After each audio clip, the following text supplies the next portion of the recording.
Claire nodded. But before she left, she whispered, "You might want to get ready. When your billboard goes live tomorrow, everything will explode." And she was right, because the next morning, the entire city turned toward my father's office. The next morning, I woke up early.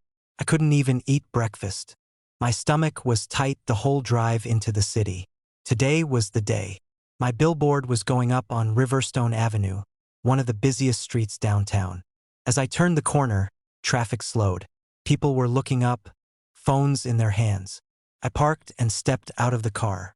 And then I saw it.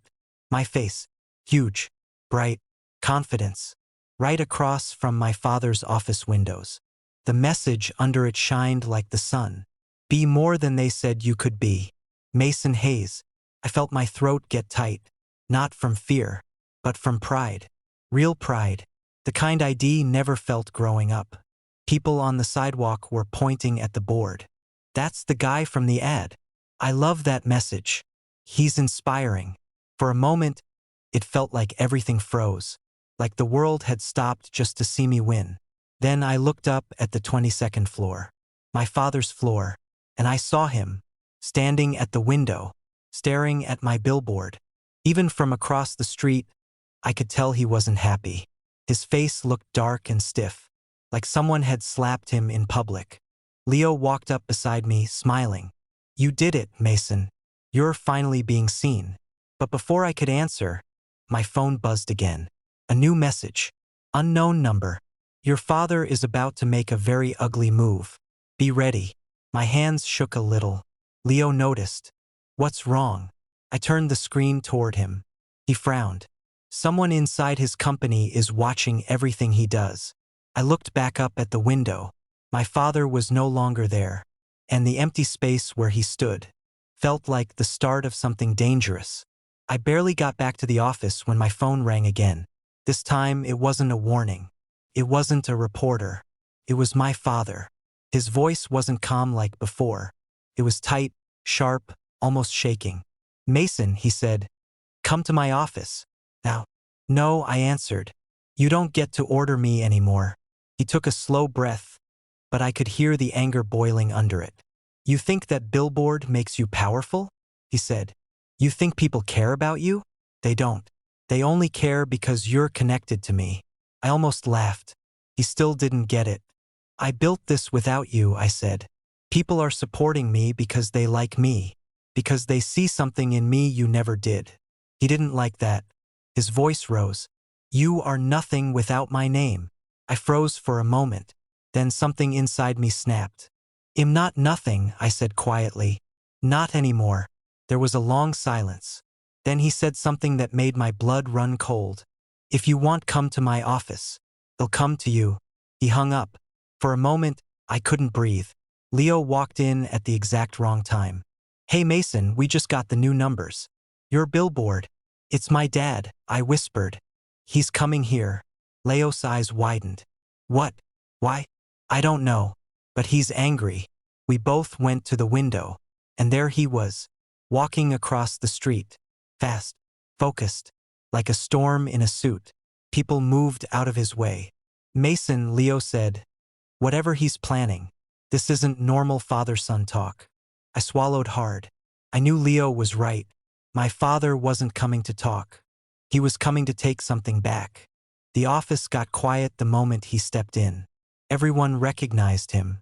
Everyone. My father had one of those faces. Famous, sharp, impossible to ignore. He didn't greet anyone. Didn't smile. Didn't pretend. He walked straight toward me. "Mason, my office." "Now, this is my office," I said. His eyes moved around the room, scanning my team, the awards on the shelves, the campaign posters, and the small framed version of my billboard on my desk. "You're playing with fire," he said. "This little company of yours? It's nothing compared to what I built." "And yet," I said calmly, "I'm the one people are talking about today." His face twitched. Leo stepped closer, standing beside me. "Mr. Hayes, if you came to threaten Mason..." He cut him off. "This is a family business. Stay out of it." Then he looked at me again. "Your billboard is causing problems. Investors are calling. Employees are talking. Reporters are asking questions. Not my problem, I said. It is your problem, he barked. Everyone in the office jumped. He lowered his voice. Take down the billboard, Mason. Do it quietly. End this before things get worse. I shook my head. I earned that spot. I don't care, he said. Take down. Or what? I asked. His answer hit me like ice. Or I'll make sure your agency collapses before the month ends. Gasps filled the office. He wasn't bluffing. He had the power. He had the money. He had the connections. But before I could answer, Leo's tablet beeped. He checked it, and his eyes went wide. Mason, he whispered. You need to see this. He turned the screen toward me, and what I saw made time stop. On Leo's tablet was an article, posted only 2 minutes ago. A headline in big, bold letters. Inside Turner Corp. The CEO who destroys his own employees and his own son. My heart dropped. My father's face was on the front, next to mine, side by side. The article was long, but the first lines were enough to make my father stumble backward. Details about the night he humiliated me. Emails he wrote calling staff replaceable.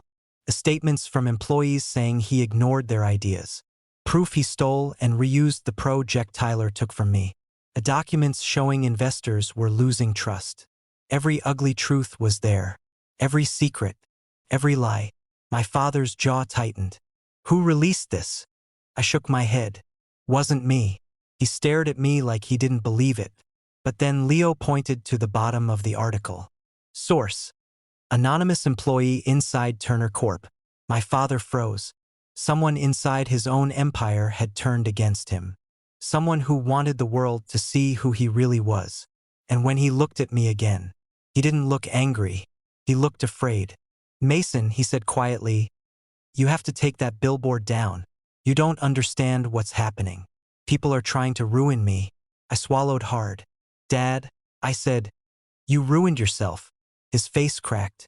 For the first time ever. He looked like a man losing everything. But before he could speak again, his phone buzzed. He checked it. His whole body tensed. What happened? I asked. He looked up. Eyes empty. The board, he whispered. They want an emergency meeting. When? He swallowed. Right now. My father didn't even finish speaking before he turned and rushed toward the elevator. His steps were fast, almost desperate. I followed behind him, not sure why. Maybe part of me wanted to see what happened next. Maybe part of me wanted answers. Leo whispered, Mason, maybe you shouldn't go. But I couldn't stop myself. When we reached the street, cars honked and people pointed at the billboard above us. My father didn't look at it this time. He kept his eyes down, walking fast into his building. Inside the lobby, people were whispering as we passed. That's him. I read the article. Is he getting removed? The elevator ride to the top floor felt like forever. My father stood in front, stiff, cold, but I could see the fear in his fingers, the way they shook slightly. When the doors opened, the board members were already waiting. 8 of them, all serious, all silent. The chairman stepped forward. Mr. Hayes, he said, we've reviewed the article. My father lifted his chin. It's full of lies. It's full of evidence, the chairman replied. My father froze. Another board member added, your actions have damaged our reputation. Investors are threatening to pull out. And the leaked emails. Another said, that behavior is unacceptable for a CEO. My father looked around the room. You can't fire me. I built this company. The chairman exhaled. That's why this is difficult, but necessary. Then he said the words I never thought I'd hear. You are officially removed as CEO. My father's face went pale. No, he whispered. You can't. You can't do this. But they could. And they did. He stumbled backward, and for a moment he actually looked lost. Small. Like the world had tilted under his feet. Then he turned toward me. But this time, he didn't look angry.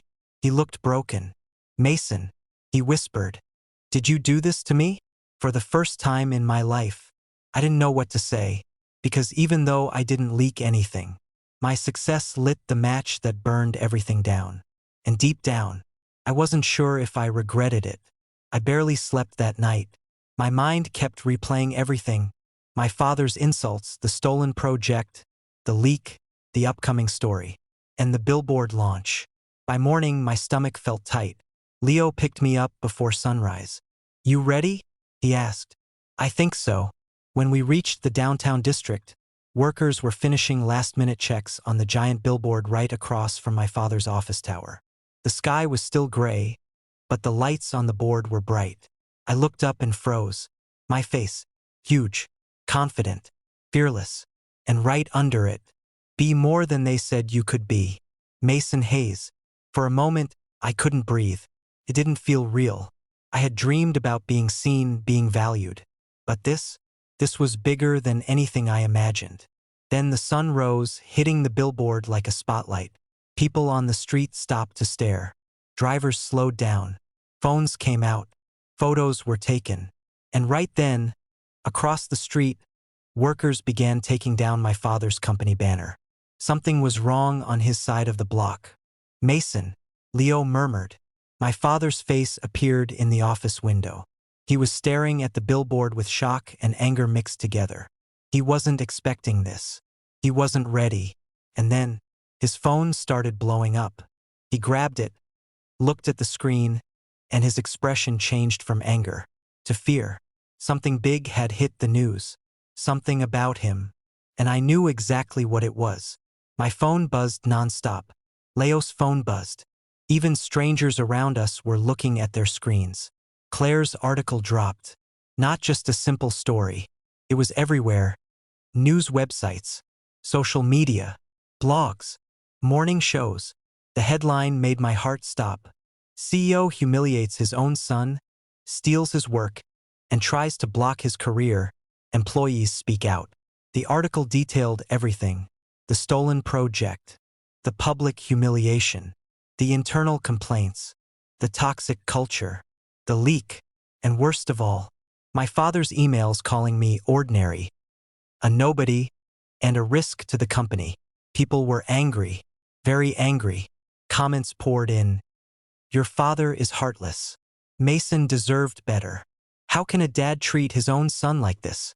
I'm switching services. I won't support a company like that." Felt overwhelming. Part of me felt seen for the first time in my life.